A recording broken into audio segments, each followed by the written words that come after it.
Cantare con la chitarra in mano, lasciatemi cantare, sono un italiano. Buongiorno Italia, gli spaghetti al dente, e un partigiano come presidente, con l'autoradio sempre nella mano destra, un canarino sopra la finestra. Buongiorno Italia con i tuoi artisti, con troppa America sui manifesti, con le canzoni, con amore, con il cuore, con più donne, sempre meno suore. Buongiorno Italia, buongiorno Maria, con gli occhi pieni di malinconia. Buongiorno Dio, lo sai che ci sei cantare. Proprio mezzo campo a difendere e un Milan invece Giroud in area, si gira sinistro, rete, ha raddoppiato il Milan al 33esimo minuto nel corso della ripresa, cambia ancora il parziale a San Siro, gol, capolavoro di Olivier Giroud, spalle alla porta in area di rigore, si libera sul piede sinistro, manda a vuoto l'intervento del difensore dell'Inter e piazza il suo sinistro nell'angolino più lontano, lì dove Samir Handanovic. Buongiorno, amici. I can't do it the usual way that Max does it because we are in mourning. It is I, Zio Gino. It is him, the Starsky to my hutch, Max Lombardia. How you doing? Hello, guys. Yeah, I'm all right. Right. Well, this is a serious pod, unfortunately, today, because it is our first pod recording after the third consecutive failed qualification for a World Cup. It feels less like a nightmare and more like a fever dream right now. Max, how are you feeling 2 days on, 3 days on now? Just devastated, to be honest with you, Gino. Completely devastated. I think empty would probably be a good way of putting it. The game itself, I know we both did our bonus podcast and we talked about it. The game itself is what it is. But the fact that we didn't qualify for a third World Cup in a row, the fact it's potentially 16 years between watching Milan, God's sake, watching Italy get knocked out the group stages in 2014 to seeing them play again, just empty. I've got nessuna voglia almost of football, of anything. It just completely knocked the wind out of my sails. As soon as that red card happened, I kind of knew what was coming, really, and it is just the abject humiliation that we are used to, unfortunately. But yeah, just distraught, devastated, nessuna voglia for per calcio, that sort of thing. What about you, mate? I mean, yeah, totally the same. And I think the social media echo chamber that we probably live in, we might share some of the same things, and seeing just the sheer volume of commentary from Italy, from podcasters in Italy, from the Milan podcasters that we follow, we are in contact with, from seeing even podcasters who I don't particularly like making some rather salient points, but also some really ridiculous points for effect. I think it's all part of that. That's something else. But genuinely, I got sent something which is somebody making a comment about how Italy have failed to qualify for 3 consecutive World Cups, and yet we go on to win. We won the 2021 Euros, and that the kind of Schadenfreude that brings with it. It's really just disconcerting, and actually that kind of sense of emptiness. And that thing between, the 16 years potentially between Italy, because, it's not, we're not guaranteed to qualify for the next one either. And I think that the reason why we're on this podcast this morning on Good Friday, so happy Easter to anyone who is listening. Over the next 2 or 3 days, what you're going to get is you're going to have this pod that we're doing together today. and you're going to get what is essentially my report on the state of culture, which is what this podcast is, but also I'll do an audio format of the bigger document. So that will go into our Substack, and you can read it there, and you can listen to my ramblings there as well. But today I wanted to take this opportunity to go through that report with you, Max, because what I wanted to do was I didn't want us to have the kind of pod, and we've done this in the past actually with Milan, where we just present problems and shout and scream and just give problems, right? I want to try and present a solution, or at least identify the problem and identify, well, would this be possible? And in the even most unlikeliest, and I need to preface this before anybody starts taking the piss and mocking me for even writing the document or whatever. I think it was just so much thoughts I had in my head, and I just wanted to kind of articulate it and clear it down. There's in the most unlikeliest forms that somebody sees this and passes it to somebody who knows somebody in Fidget or whatever, and they go, have you seen this pointless crap here? That there is a document that somebody's like going, somebody's thought about it, rather than seeing just the sheer journalism that's all around it. This is not designed for anybody at Fidgets to understand it, by the way. This is more for people in the kind of podcasting space that maybe when we're having the discussions, we actually talk about the things that are wrong and the solutions to those things, rather than me pretending that I'm anybody of importance that can go into that Vialdo Russo and start smacking heads together. Because if it was down to me, I think everybody knows me by now, I would have taken a 4x2 to the lot of them. There would have been nobody left on that committee come Wednesday morning. So how does that sound to you, Max? Yeah, great. Fantastic. Do you want me to open up the first bit? Let's go to the first tip. Go on. So basically, the idea of the report is the Tutti a Casa, which was a title that Gazzetta dello Sport made straight away and led the headline the day after in the paper. There's a lot that I talk about in the actual document itself that I've written, but the Tutti a Casa is this, everybody goes home, and it does feel like it's a day of reckoning. And the irony being that it's taken 3 consecutive lack of World Cup qualifications to bring it front and center kind of makes me have a bit more confidence now.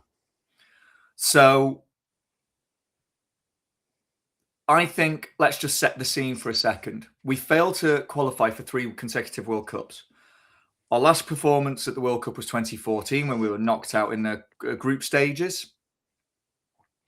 Since that knockout, we've had 6 managers.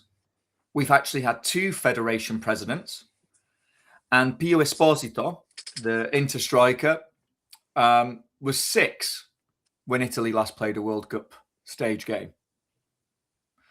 And the post-mortem from that was really quick. And it came from the Rai commentators who, by the way, I will preface this already, I go to speak about later on because I think they're part of the problem.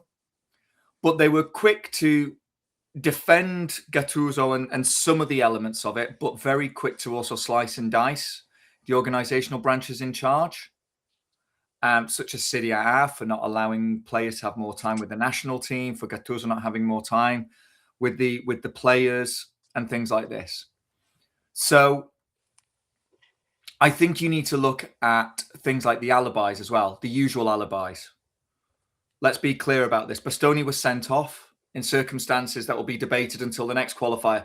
And I don't understand how it's going to be debated because it's a clear red. Yeah? Mm-hmm. The Gattuso picking Politano over Palestra. So decisions like that. Sweden, who failed to win a group game, but have qualified in maths that I don't understand. I'm not good with maths any best part of the time, but I don't understand that maths. But I think the biggest problem is we've heard it all before. the referee, the red card, the selection, the unfair group. We heard it after the Sweden game in 2017. We heard it after North Macedonia in 2022. And we're in 2026, and it's the same script with the same guests on the same programs saying the same things. But what nobody wants to recognize is in 11v11, they completely outplayed us. We had 2 shots in 90 minutes. They had 6. Our XG was 0.4 to their 1.6. So I guess the bigger point is there is no refereeing conspiracy. There's no like unlucky bounce at Costa World Cup. The analysis has to begin with how before Gravina was there, before Gattuso, before all of that, before even the Baggio dossier, which everybody talks about, which we'll get into, we were just outplayed. So everything has to start there. There you go, next. No, slide 1. That's slide 3, sorry. Oh, dear. Oh, dear. There you go. So, the system. So, we've spoken about the system in our respective podcasts that we did. Look, Gravina has now resigned. So, since producing this, Gravina's now resigned. So has Buffon. And I think we're just waiting for Gattuso's confirmation, right? Probably in the next few days. He may be there until June. I don't see the point of that. I think let's just have a reset, a proper full-on reset. So 2021 was the perfect shield for Gravina and his lack of talent and ability. Yeah? And accountability. But the biggest thing that's come out for me here is when he was asked the question, why is it that other sports have succeeded and football fails? His quote unquote words were because the other sports are amateur. Now, he's been rightly mocked for that by all of those people in those amateur sport, in those quote unquote amateur sports, right? Tennis, Yannick Sinner. We've got 3 male tennis players in the top 10 of tennis, Italy. Volleyball, male and female volleyball. It's the best league in the world, the Italian league. It's male and female have both won the Europeans and the Worlds consecutively. Cycling, we've got some of the best cycling stars in the world. The athletics championships, some of the best athletes in the world competing now. And the Winter Olympics, we scored the most amount of golds at the Winter Olympics. They're all classed, yeah, as amateur by Gravina. And he did the typical Italian thing of, sono stato frainteso. I was misrepresented with my comment. No, you weren't. Your thoughts on that quickly, Max? What an absolutely moronic thing to say after you've just not qualified for the third World Cup in a row that you are directly responsible for. What an out of kilter, stupid thing to say. To mock essentially the athletes of other sports, successful sports that have started from the bottom and worked their way up in the last 15 years in particular. I think just that quote in itself just says it all. That in itself is a sackable offence, in my opinion, to downgrade the entirety of Italian sport like that, like a dismissive like comment. You know, football is a professional sport. The other sports are amateur. Really? Really? You just made the most popular sport in the world, the most popular sport in Italy, a third tier sport, essentially. Pathetic. Look, listen, he's the problem. He has gone. He's resigned, hasn't he? So, but yeah, I honestly, Gino, when I saw it, I thought it was a joke. I thought, no, hold on. The guy responsible for football after 3 failed World Cups could not have said that. He can't be that stupid and that out of touch And then I went back and looked, and I found the video where he actually says it. Yeah. And I was in awe. I was in shock that someone in that kind of position would say something like that. Wow. I think it goes to show, you just said it there, but I think it goes to show that you do not understand the problem. And the problem is the system which has given people like you la poltrona.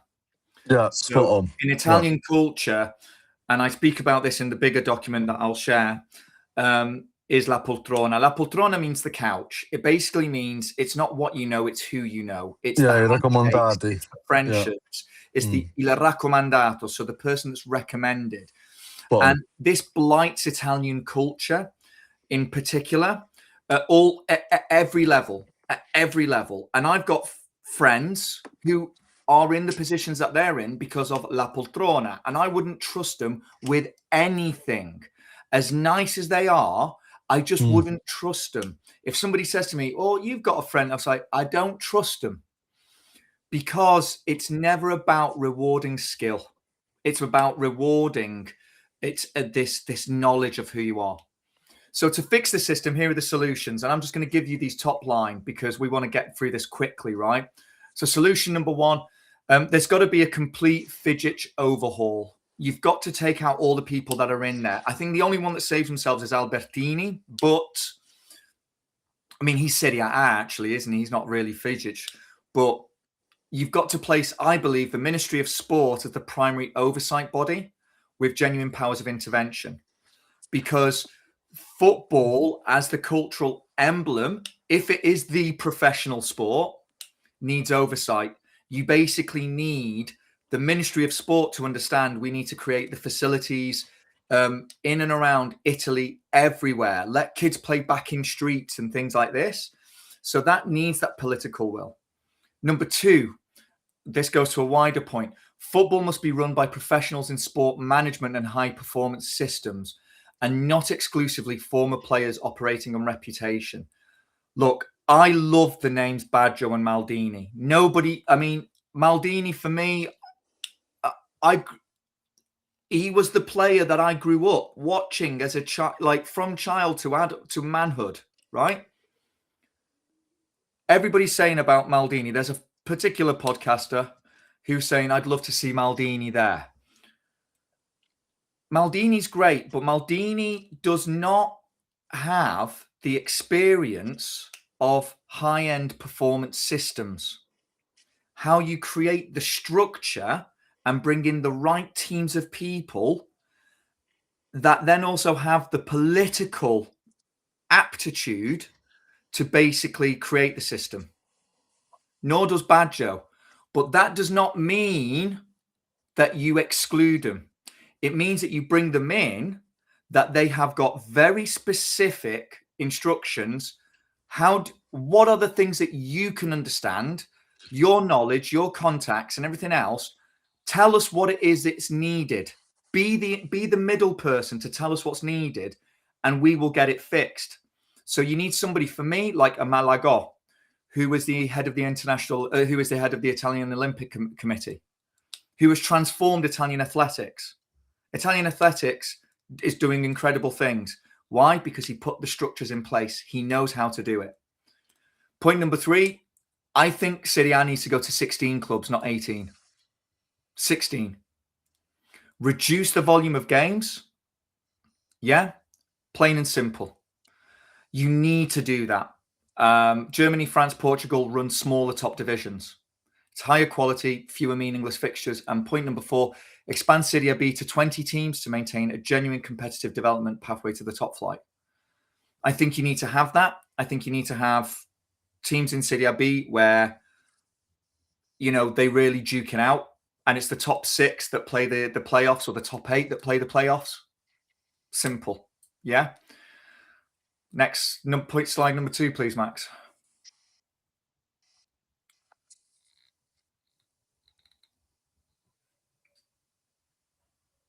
There you go. Fix the football. So the biggest criticism's been about not enough youth talent. Yeah. Simple as that. Italy has the lowest share of domestic under 23 minutes in Europe's biggest 5 leagues. Key fixtures are at 8:45 on a Sunday night, which means that families aren't there, children aren't watching. You've got the 900-page Baggio dossier. Anybody that's been watching this now knows what's in that dossier, which was handed to Fidget in 2011, filed, shelved, and never actioned. Max, what do you think about the Fix the Football? It's quite clear, isn't it, that in other countries they've started with the youth system, so like France, Germany, and Spain, and that has welded, a massive improvement in the way that they play and the quality of players that they've got. They've started with a different kind of philosophy, and they've focused on, like you said, the football, fix the football. Yeah. So, for example, I think, if I'm not wrong, in Spain they really focus on dribbling and keeping the ball rather than scoring. So that they can implement a style of football, not just an end result. And I think that's something that Italy needs to do. I mean, I'll be really simple. What are Italians best known for in their football? Right, defending. So if that's our key category, why are we not focused on how we defend and how we play out from the back? Maybe that's something. A system as well. So we talk a lot about 3-5-2 in Italy and how that's important in terms of defending. Actually, I think it's outdated. I think we need to be playing a 4-3-3. And I think, again, really simple, but if you want to play a 4-3-3, if that's how you're going to play football, you need to implement that from the under-8s all the way through to the national team, so that you generate players with statistics and styles and ways of playing which suit a 4-3-3. So yeah, I mean, I think I can read that number 3 there, mandatory 8 Italian players per Serie A squad, 4 required to start. I think that's the basis of everything, Gino. I think that is how you start the fix. I said in my podcast, the Decreto Crescita to me has ruined Italian football. The fact that you can have foreign players on the tax rebate has encouraged Italian teams to get these players, which means that Italian players haven't played as much. I think a system like that helps massively. So yeah, fix the football, fix the standard. We're here to watch football. This is what it starts with. And if you teach those children that start to play on the streets how to play properly and what the style is, you will eventually get it. If you look at the big Italian teams that have won things, their identity is very clear. It's very clear. You wouldn't need to write a 20-page dossier on it. You know what it is. So yeah, I think, fix the football 100%, just to give my take on it. So the solutions that I presented here, and quickly again, implement the Baggio dossier in full, obviously updated, with a 5-year accountability framework and external oversight. That's not optional. You've got to implement, you've got to put something in place now. Yeah. Prioritize technique over physicality at every level of youth coaching. How many players have we seen that because they're small, they're not getting their chances? But if that was the case, Maradona and Pele wouldn't have got their chances. Yeah. Messi wouldn't have got his chance. So Italy's identity was never Route 1 football. It never was. The whole point, number 3, mandatory 8 Italian players per Serie A squad with 4 required to start. Ironically, I wrote this Wednesday morning, sent it to you, didn't I, Max? And then yesterday, the Italian Minister of Sport is saying, I think we need to start implementing 4 Italians. So I'm like going, I'm not taking credit for it. I'm just saying people are thinking the same thing here. Let's not piss about. Number 4, reimburse clubs for a national duty call-ups to align club economics with the national interest. This is the biggest thing that De Laurentiis has been saying. He's saying, I don't mind if you take the players, but you've got to give me money for the days that we're not filling, the weeks that we're not filling up the stadiums. You've got to reimburse me. And he's right. But you do that by making the TV money better down the line, which is what we'll speak about as well. And I am conscious of time. And number 5, mandatory 2-week national team windows per quarter. And after 3 consecutive absences, a necessity of not playing, it's a necessity. It's not a luxury. You need to build a group. I think also one of the things fixing the football is also fixing the culture of the football with the players, the young players, with all the players. It's like I would almost mandate them that they can't have mobile phones. They just can't have, or they've got to have like the simple brick phones. None of this that you're on the social medias and things like this. You need to build team cohesion. You do that by stepping away from your screens, guys, by talking to one another. If you're an Italy player, and I don't know how you feel about this, but if you look at our social media and our algorithm, which is based around calcio probably quite a lot, and you're a footballer and you've not qualified for the World Cup, you can't open your phone, man. You can't. You cannot open it. No. I have not. Every time I've opened my phone to look on Instagram or Twitter, I cannot do it. It's just constant. So imagine how that gets into their head about anything, let alone, when they have effed up. Yeah. I don't know what this thing is doing. No, it's me. Okay. It's me. Is it you? Sorry. Yeah. So the third point is fix the punditry. Now, look, my biggest criticism of the punditry has been this. You turn on any Italian sports program and the first thing, football, after the games, the first thing they talk about, VAR, the decisions. And then what happens is it gets sliced up because it works brilliantly for the algorithm, because outrage feeds the algorithm, right? Another bad coaching decision, another bad refereeing decision, another bad tackle, another dive. Look, I'm not saying that you don't call out the bad decisions. But when programs like La Domenica Sportiva, Tutto Sport, Michele Criscitiello, Sabatini, all of these guys who I respect, who have been vocal in the last few days, but you are also part of the problem, right? You can't keep focusing on VAR and the problems with VAR. If Max was to open his phone now, I'm sure he'd find a clip very quickly of one of those commentators and talking about VAR. Yeah. Right? Yeah.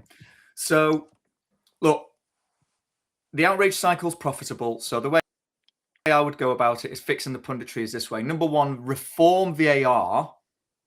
It's fixing the punditry / refereeing. You need to improve the refereeing in Italy massively.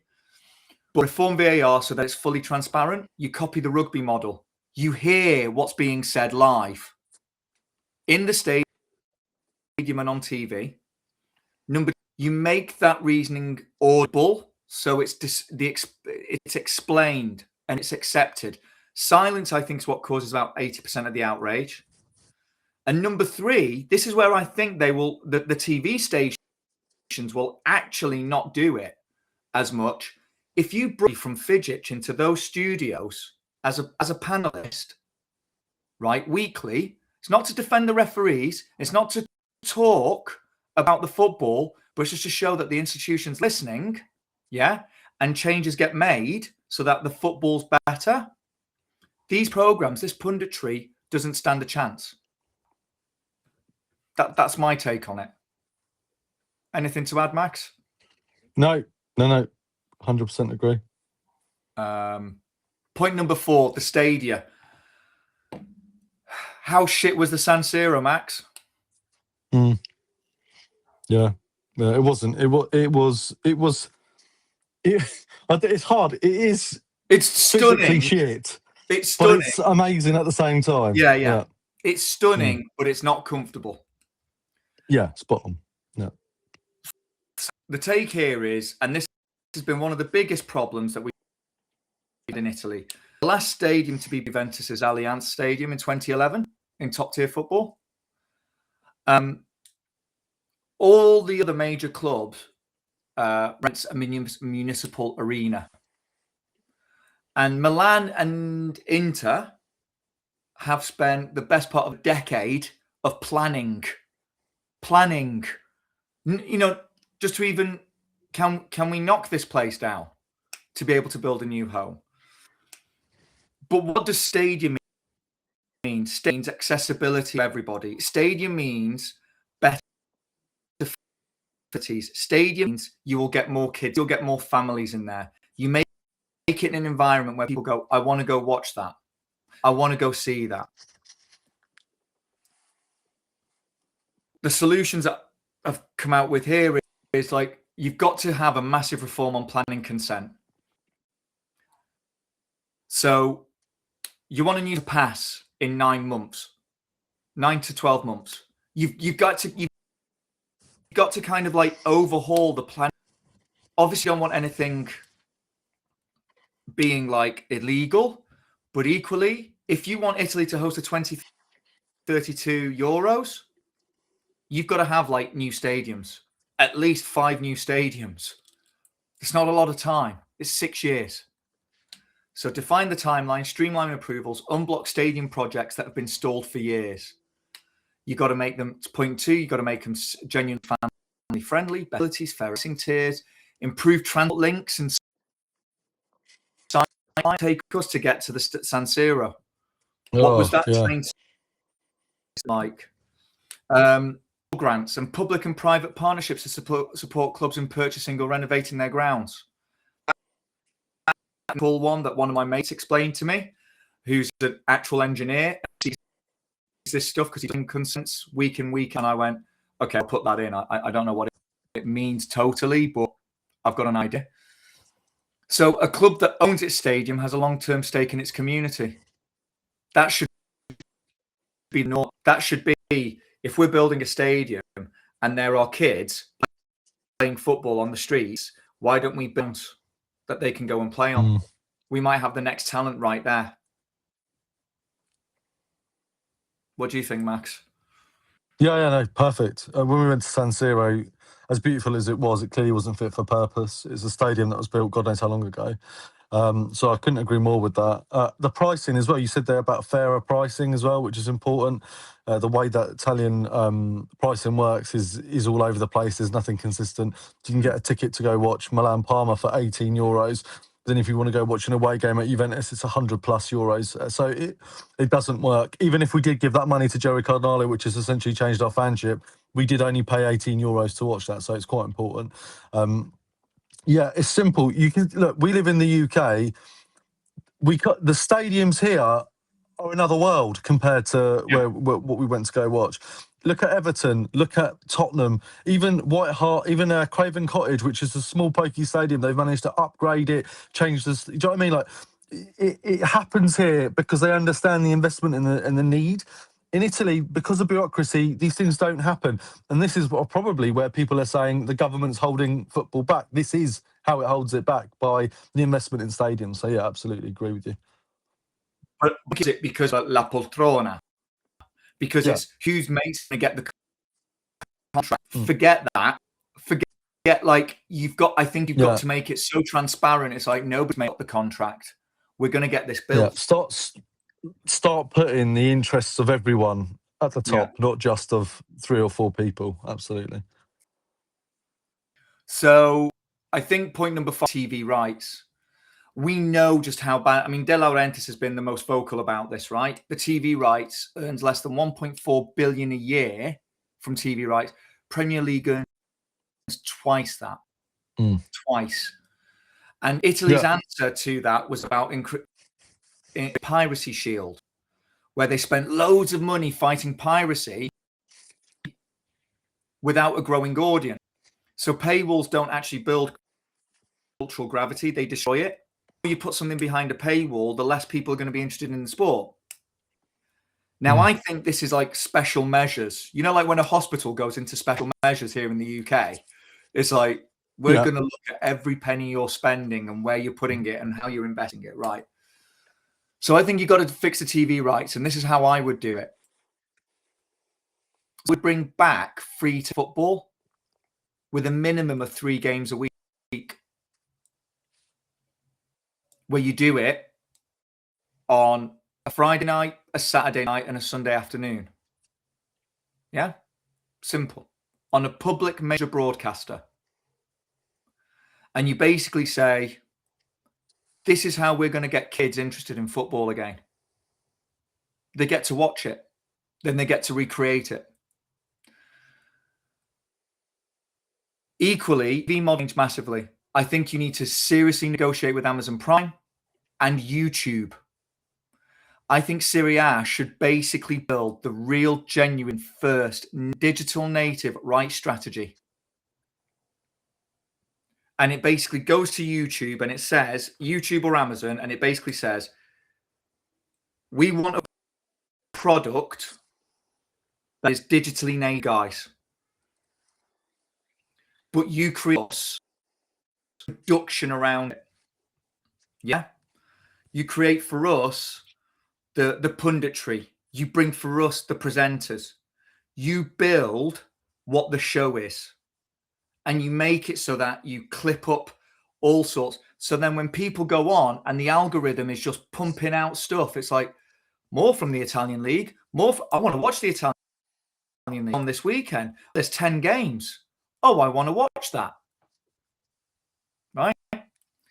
And then finally, I think that you need an English language YouTube series a la Gazzetta Football Italia that was in the UK in the 90s with James Richardson. It needs to be the spiritual successor. Because what global audience, a global cultural audience, it makes it this product that people go, God, Italy's cool, isn't it? Oh, God, the football's getting better, isn't it? You know, have something that people can go, they can tie their hat to it. They can go, that's what I want. That's what I want. I want to watch that. I want to be part of that. Thoughts? I think this is the biggest problem. I think this is the square root of the biggest problem. I think where you said the Premier League makes double, rightfully so, it makes double. I'm not surprised. I think this is where it all starts. If your team winning Serie A makes less money than the team relegated from the Premier League in TV rights, I think everything needs to start again. TV rights is, I think, is almost at the point, the bread and butter of the income of football teams, and I think it's really important that's where we go with it. So yeah, absolutely. Yeah. And then point number 6, the ownership. Oh, God, I loved writing this one because it did make me think of our own ownerships. Mm-hmm. I think you need to fix the ownership in a way that it still attracts investment, but that the cultural essence. And this is why I think the line I've heard is like, la maglia pesa. The top is heavy. The expectation is heavy now. And I think that culturally into all of these players' heads. But the reason why it's got that way is because ownership has isolated clubs from the national team. So it goes back to like that point 1, fix the football, fix the system and fix the football. Ownership isn't helping because they don't understand the cultural significance. Milan, Roma, Inter, a little bit as well. Although Fiorentina, I've got to say, they misread culture and they see it as financial instruments. There's no mechanism to ensure ownership serves the club's sporting interests. So academies go underfunded, young talent and develop. Think of Liberali. Think Camarda, who went to Lecce, who's now back. Why? You've got to have opportunities. You can only do it when your ownership isn't going to be firing managers week on week. And the reason why they fire managers week on week is because, we need results straight away. But what if your culture's different? What if we haven't been to 3 World Cups? That needs to change. So the football needs to change. We need managers who play the youth products and talents. And we restructure and refinance our youth models. So what I said is point number 1, require a minimum of 30% Italian nationals on every Serie A board with veto patterns that run contrary to the club's cultural or sporting interests. Point number 2, mandate that a minimum 15% of all club revenues be directed into youth academy infrastructure, stadium development and community programs. If you make the community part of it, precisely as Atalanta does in Bergamo, every child born in Bergamo gets an Atalanta. They get a package from the club. That's community outreach. But straight away, it's like breeding this thing. Those are my colours. That's my team. Finally, clubs commit to national cooperation condition of their Serie A license in return for call-up reimbursement scheme. So it's not just one way. You know, Dissects and Serie A has to reimburse these clubs.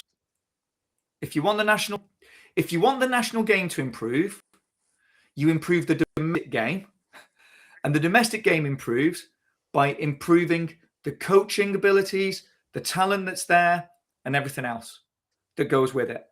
TV rights, money, everything. It's the only way you improve. You've all got to work together. So that's it. Those are my ideas. I'll produce the bigger essay. But before we leave, Max, there's been a lot of names bandied around for who should take over next as Italy manager, who should take over as president. Quick 30 seconds. What you like, what you're hearing that you don't like? It's a hard one because at first I quite like the sound of the more experienced managers. So if I'm honest, I don't want Mancini back. I think that's done and dusted. Obviously, Allegri and Conte does kind of tickle me a little bit because they are experienced managers. They know what they're doing. But I think actually, when you think about it broadly, it's probably, again, short-term fixes. So again, Conte could do a job. We'll get them into the Euros. We'll probably get them to compete. But does that come with a long-term project in order to bring, Italy into prosperity? I don't think so. Same with Allegri. He'll do the job, won't he? He's done it this season. He'll do the job. But will he bring something long-term? You sent me a couple of names last night, and I quite like the thought of Fabio Grosso. Expansive, youth, likes to play the youth, moved from Serie B to Serie A, has coached a little bit abroad, knows what it's like to win a World Cup. Excuse me, would have the backing of Italy straight away, having winning penalty and stuff. So I don't know what happened there, but yeah. I like the thought of Fabio Grosso. I like the thought of De Rossi, these young Italians bringing up Italy again. I'm not sure about Thiago Motta, etc. But yeah, that's kind of what I like the sound of. Yeah. So my take on it is, I sent you the name Grosso, De Rossi, Motta, and I even like the idea of Naby at the end of the World Cup, Montella. To be honest, 24 years that Turkey haven't qualified for a World Cup, and then they go and get. I think if you really want to make a statement and saying Calcio's changing, you don't go for the Catenaccio boys. You don't go for the ones who are like, we're going to suffocate 1-0 wins. I think you've got to say, I need a national coach that speaks up and says, I need to see more youth talent playing. And I think the likes of Grosso, De Rossi, and even Motta and Montella, I think those 4 names, I think they're the ones who can make the case to say, it isn't working anymore. This is how I would do it. And you know what? What is there to now? Nothing. What is there to lose? Try it. Go with a young, all right, maybe an experienced coach. But I tell you what, you need fresh ideas. You need ideas from different places and different areas. And what's lacking? I'll tell you who'd be a good. Go on.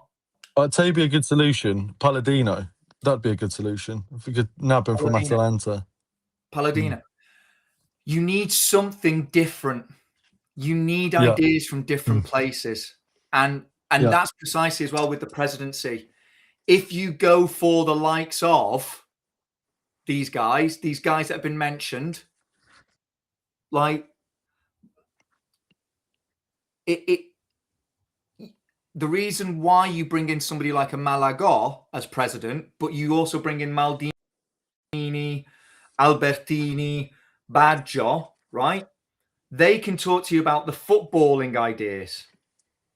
But Malaga can speak to you about the structural ideas. He can speak to you about high performance.